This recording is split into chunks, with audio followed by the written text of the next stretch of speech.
तो इस वक्त हम मौजूद हैं मिडास के अंदर में, और जहां पर यह जानने की कोशिश कर रहे हैं कि जो स्ट्रोक पेशेंट का इलाज होता है वो किस तरीके से होता है, और साथ ही साथ हम ये भी जानेंगे कि उनके जो अटेंडेंट हैं वो क्या कहते हैं, उनकी क्या राय है। और हमारे साथ इस वक्त दो डॉक्टर्स मौजूद हैं, डॉक्टर जेड आज़ाद, डॉक्टर सौरभ कुमार झा। हम पहले आज़ाद साहब आपसे जानने की कोशिश करेंगे, ये जो हमारे साथ सामने पेशेंट हैं ये स्ट्रोक के कैसे वाले पेशेंट हैं और किस तरीके से इनका इलाज चल रहा है। देखिए, ये हमारे जो पेशेंट है ये पेरीफेरी से आए थे, बिहारी के पेशेंट हैं। और जब ये आए तो जो इनका ट्रीटमेंट जो स्टार्ट हुआ, हम लोगों ने ट्रीटमेंट स्टार्ट किया। और प्लान था कि इनिशियल स्टेज में कि हम लोग विदाउट सर्जरी इनकी ट्रीटमेंट करेंगे। और शुरू से था कि अगर पेशेंट डिटोरिएट करेगा तो हम लोग सर्जरी पे जाएंगे। तो इनिशियल हम लोगों ने जो दवा से स्टार्ट की, लेकिन सब्सिक्वेंटली हमें सर्जरी लेनी पड़ी और हम लोगों ने सर्जरी किया। सर्जरी के बाद ये पेशेंट पहले आईसीयू में थे, आईसीयू से हम लोगों ने रूम में शिफ्ट किया और रिहैब पे हैं। और हम लोग अब इनकी डिस्चार्ज की प्लानिंग कर रहे हैं। तो ये पेशेंट स्ट्रोक जो एक डायनेमिक डिजीज है और डिफरेंट स्टेजेस से गुजरता है। इनिशियल जो ट्रीटमेंट होनी चाहिए, ये ब्रेन हैमरेज के पेशेंट हैं। इनमें जो स्ट्रोक है ये बड़ा सा ब्रेन हैमरेज है। इनिशियल जो ट्रीटमेंट हम लोगों ने स्टार्ट किया, ब्रेन के प्रेशर कम करने की दवा दी और सब्सिक्वेंटली हम लोगों ने सर्जरी के जरिए इनका जो ब्रेन का प्रेशर बढ़ा उसे कंट्रोल किया। डॉक्टर सौरभ हैं जिन्होंने सर्जरी की डिसीजन ली कि आप सर्जरी करनी चाहिए।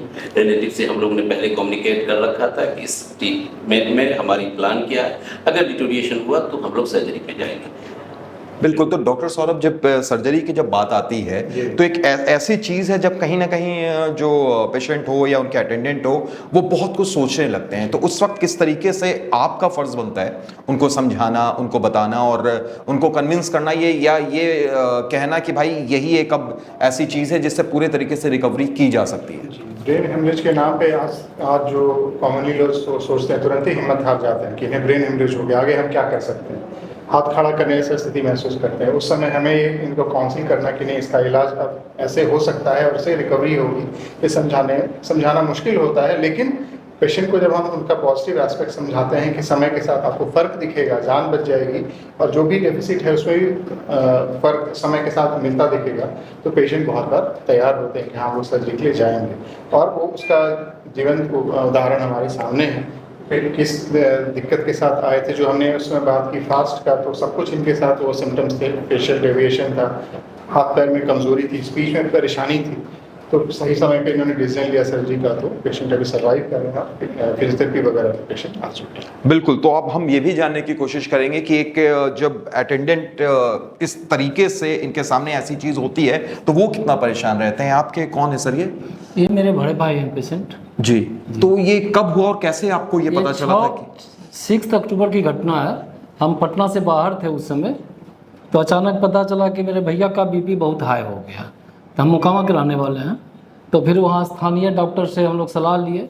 वहाँ के डॉक्टर हमको एडवाइस किए कि आप क्विक यहाँ से पटना के लिए प्रस्थान कर जाइए, क्योंकि 6 घंटा का समय जो होता है बहुत ही इम्पोर्टेंट होता है इस चीज़ के लिए। जब आप मिडास पहुंचे, डॉक्टर जेड आज़ाद के बारे में आपको पता चला, तो यहाँ पर आने के बाद किस तरीके से देखा गया और कितने सेटिस्फाइड रहे आप? मिडास हॉस्पिटल हम 6 अक्टूबर को लेट नाइट पहुँचे। उस समय जानकारी हुआ कि डॉक्टर आज़ाद सर नहीं हैं। ओके। हम रिपोर्ट के साथ आए थे यहाँ, जो मेरे पास प्रारंभिक रिपोर्ट था। तो यहाँ के इमरजेंसी वाले डॉक्टर साहब उस रिपोर्ट को अपने टीम में फॉरवर्ड किए।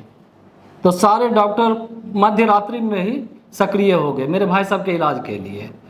उसके बाद मॉर्निंग में आज़ाद सर, न्यूरो सर्जन में डॉक्टर सौरभ कुमार झा सर आए, पूरी टीम के साथ आए और इनका मेडिसिन से इलाज शुरू हुआ। उस समय मेरे भैया का कंडीशन काफ़ी क्रिटिकल था।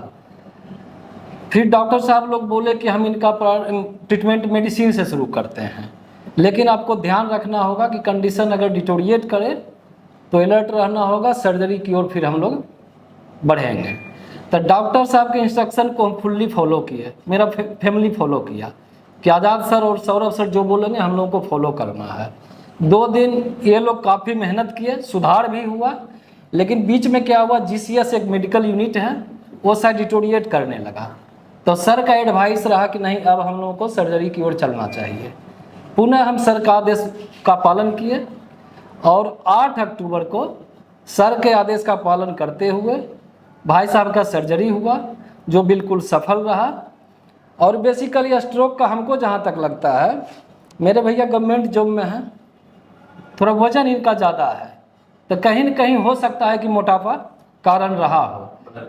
जी, प्लस हम लोग पूरे परिवार इनको इशारा कर रहे थे लगभग 2 साल से कि हो न हो आपको बीपी का प्रॉब्लम हो, यानी ओबेसिटी और ब्लड प्रेशर, ये दोनों चीजें। लेकिन मैं आपसे ये जानना चाहूंगा सर कि जब पता चला सर्जरी से गुजरना है तो एक आम धारणा होती है सबके दिमाग में, उस समय तो काफी पूरा परिवार हम लोग मतलब भयक्रांत से गुजर रहे थे। राइट।